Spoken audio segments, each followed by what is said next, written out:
नमस्कार दोस्तों, स्वागत है आपका एसएस मार्केट न्यूज़ में। और आइडिया शेयर पर बहुत बड़ी खबर निकल के आई है कि ₹65 से गिरकर कभी ₹65 हुआ करता था, और ये शेयर आया है ₹7.5। और संकट में शेयर, और यहाँ पे लोन देने को भी कोई तैयार नहीं है बैंक। शेयर बाजार में ज़बरदस्त तेजी के बावजूद वोडाफोन आइडिया के शेयरों में आज तगड़ी गिरावट देखने को मिली है। शेयर कंपनी के शेयर यानी सोमवार को आज की बात करें तो यहाँ पे अगर 7.35 रुपये का 52 का लो भी यहाँ पे लग चुका है। और यहाँ पे कंपनी ज़बरदस्त संकट में आती हुई दिखाई दे रही है, क्योंकि एसबीआई से भी इन्होंने 16,000 करोड़ का लोन की डिमांड की थी, लेकिन वहाँ से भी कुछ यहाँ पे रास्ता निकलता हुआ नहीं आया है।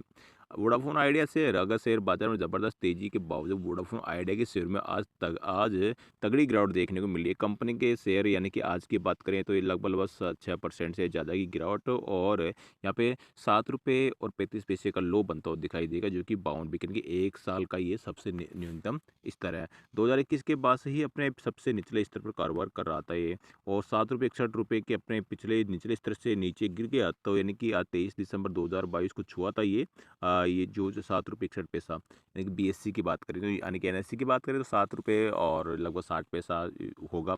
और इसकी तुलना में यहाँ पे एस&पी बीएससी सेंसेक्स और यहाँ पे अगर और बात करें तो यहाँ पे देख सकते हैं लगभग 1.5% बढ़ा हुआ है। और यहाँ पे अगर ये पिछले आइडिया की बात करें तो यहाँ पे ये पिछले साल बात करें तो 50% गिर गया है। और ₹65 पिछले 4 साल में ये ₹65 से टूटकर, और ये 86% टूटकर, और अभी ये आ गया है ₹7.65। अगर अगर इसने 4 साल की बात करें तो यहाँ पे 86% पैसा यहाँ पे लोगों का गवा दिया है। तो बहुत ही दिक्कत में ये आइडिया जो कंपनी है वो आती हुई दिखाई दे रही है। फिलहाल तो कंपनी को लोन का है इंतजार, यानी कि 11:30 तक काउंटर पर औसत ट्रेडिंग वॉल्यूम 250 मिलियन इक्विटी शेयरों के साथ लगभग 1.5 गुना बढ़ गया था। मीडिया रिपोर्ट के मुताबिक टेलीकॉम डिपार्टमेंट डॉट अब वोडाफोन आइडिया की आर्थिक स्थिति का पता लगाने के लिए उसके वित्तीय और संचालन को देख रहा है। सरकार ग्राहकों और उसके प्रदर्शन के साथ टेलको की ताकत का स्टडी करेगी। इस बीच राइटर्स की एक रिपोर्ट के अनुसार कंपनी को कारोबार के लिए इमरजेंसी फंड की जरूरत है।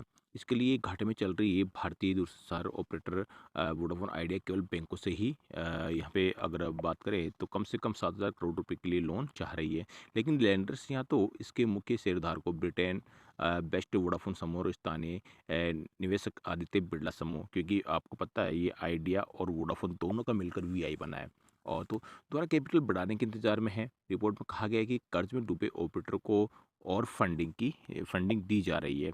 तो क्या कहते हैं एक्सपर्ट, तो मोतीलाल ओसवाल फाइनेंशियल सर्विस के एनालिस्ट ने सितंबर तिमाही के परिणाम अपडेट में कहा था कि धीमी गति से 5G रोल आउट के साथ साथ निरंतर ग्राहक कमाई को कम करने की उम्मीद 16,400 करोड़ रुपए का Q2 फाइनेंशियल ईयर 2023 वार्षिक एबिटर लोन चुकाने के लिए पर्याप्त नहीं है। तो ये बड़ी एक दिक्कत यहाँ पे देखने को मिली है वोडाफोन आइडिया के लिए। तो ये जो बीच में एड्स दिखाई दे रही है उनके लिए माफ़ी चाहता हूँ, क्योंकि ये दोस्तों डायरेक्ट की साइड से एड दिखाई दे रहे हैं, तो आप उन पे नहीं जाइए, आप न्यूज़ पे जाइए। वोडाफोन आइडिया की जो ये खबर है, तो ये वोडाफोन आइडिया में दोस्तों ये ज़बरदस्त ये माहौल बना रही है डर का। लेकिन आपको बता दें डर के आगे जीत है, क्योंकि कंपनी ये जो टेलीकॉम सेक्टर है, बड़ा टेलीकॉम सेक्टर है, ऐसा नहीं है कि अभी भी इसके कम से कम 25 करोड़ यूजर्स अभी भी मौजूद है। तो ऐसा आप भी समझ सकते हैं कि जियो का 42 करोड़ यूजर्स लगभग मौजूद है, और एयरटेल का लगभग 33 करोड़ लगभग यूजर मौजूद है, और वोडाफोन आइडिया के लगभग 25 करोड़ यूजर मौजूद है। लेकिन एक दफ़ा इसमें जियो से भी ऊपर थे, 35 करोड़ के यूजर्स थे, अभी 25 करोड़ यूजर्स थे, तो ऐसे ये कंपनी डूबने वाली तो नहीं है। और इसके आप भी गवाह हैं कि वोडाफोन अभी मैं जो सिम में चला रहा हूँ वोडाफोन आइडिया से ही इन्हें देख सकते हैं।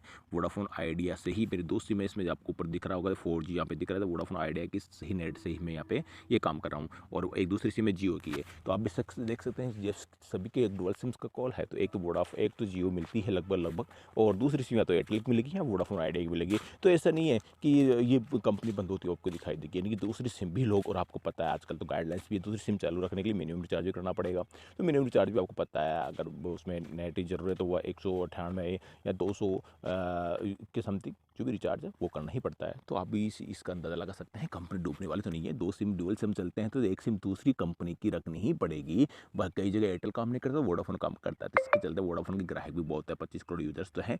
और जिसके चलते अगर वो इसने 5G को अच्छी तरह सर्विस प्रोवाइड करवा दी लोगों को, तो यहाँ पे वोडाफ़ोन आइडिया आपको उभरते हुए नज़र आएगा। और 1-2 क्वार्टर में अच्छे रिजल्ट इसने दे दिए, तो समझ लीजिए वोडाफ़ोन आइडिया यहाँ पे जो ₹7 आपको दिखाई दे रहा है, 20 प्लस जाता हुआ दिखाई देगा। फिर भी लास्ट फाइनल डिसीजन आप करेगा, एडवाइज़र की सलाह लेके इसमें निवेश करें। मेरी पर्सनल राय है, आप इसको आप होल्ड रखें। और मेरा पर्सनल जो डिसीजन है, मेरा खुद का डिसीजन यहाँ पे, या आप होल्ड रख सकते हैं इसको। और नीचे यहाँ पे स्टॉप लॉस, यहाँ पे अगर आप यहाँ पे रखना चाहें तो यहाँ से आप ₹4 पे 95 पैसे नहीं, ₹5 के लगभग इसमें स्टॉप लॉस रहेगा। और यहाँ पे ऊपर के जो टारगेट यहाँ पे दिखाई दे रहा है मुझे ₹14 और ₹20 यहाँ पे टारगेट यहाँ पे दिखाई दे रहे हैं। लेकिन आप अपने एडवाइज़र की सलाह लेना ना भूलें। दोस्तों मेरा व्हाट्सएप ग्रुप आप ज्वाइन कर सकते हैं, छोटी सी गाइडलाइंस फॉलो करते हो आपको यहाँ पे ऐड कर लिया जाएगा, जिसके लिए दोस्तों आप मुझे व्हाट्सएप पे हाई लिख सकते हैं। बाय बाय दोस्तों, जय हिंद जय भारत।